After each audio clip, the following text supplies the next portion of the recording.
Here's one of my favorite stories. It was written by Bert Smiley in the late 1800s. I like the version that, or rendition that Francis Colbert from Job's Cove used to do.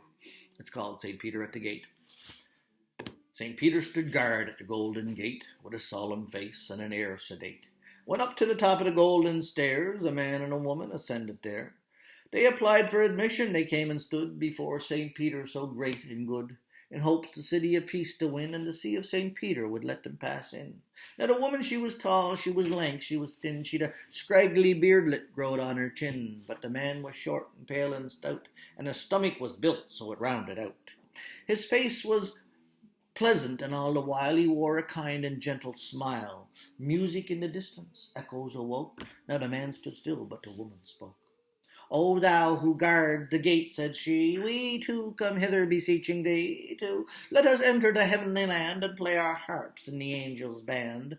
Of me, St. Peter, there is no doubt, there's nothing in heaven can bar me out. I've been to meetings 3 times a week, and almost always I'd rise and speak. I've told the sinners about the day when they'd repent of their evil way. I've told my neighbours, I've told them all about Adam and Eve and the primal fall.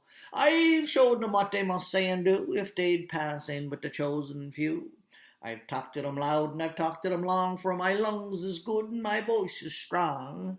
So, St. Peter, you'll clearly see that the gates of heaven is open to me.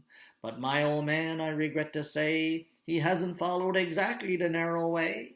He cursed, he smoked, great faults he's got, and I don't know whether he'll pass or not. He would never pray with an earnest vim, or go to revivals, or join in a hymn. So I had to leave him in sorrow there, while I with the chosen united in prayer. He ate what the pantry chanced to afford, while I in my purity I prayed to God.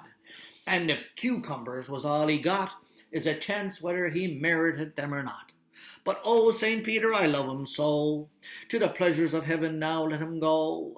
I've been enough of a saint, I've been. Won't that atone, won't you let him in? By my grim gospel I know 'tis so, that unrepentant must fry below. But isn't there some way that you can see, that he may pass who's dear to me?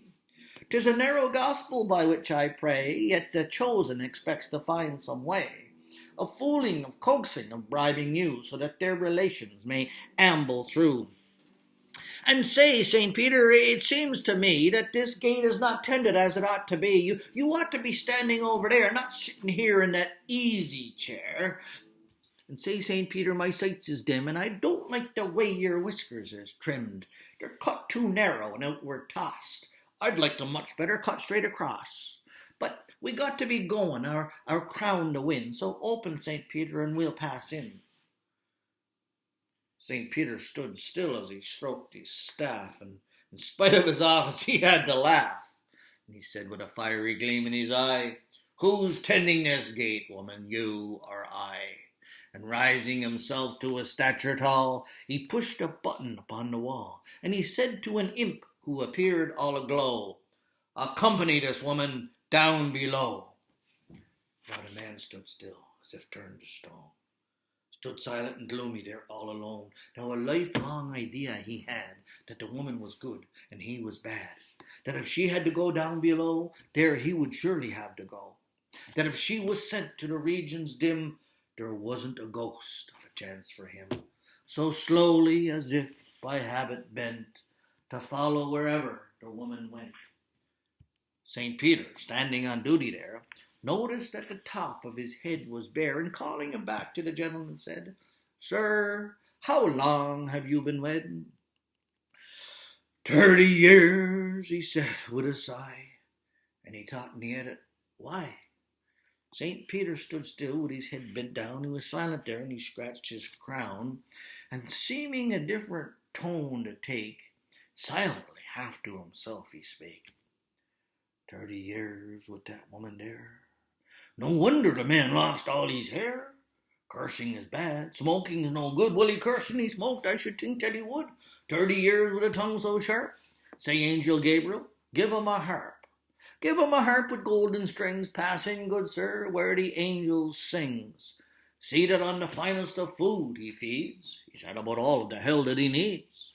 It don't seem the right thing to do, to roast 'em on earth and hereafter too. Gabriel, give him a seat up by the throne, one with a cushion, all alone. Call in the angels to play their best and see that he enjoys the food and rest. So they gave him a harp with golden strings and a glittering sword and a pair of wings. And he said, as he passed through the light of day, well, this beats cucumbers anyway. And so the scriptures has come to pass, that the last shall be first, and the first shall be last.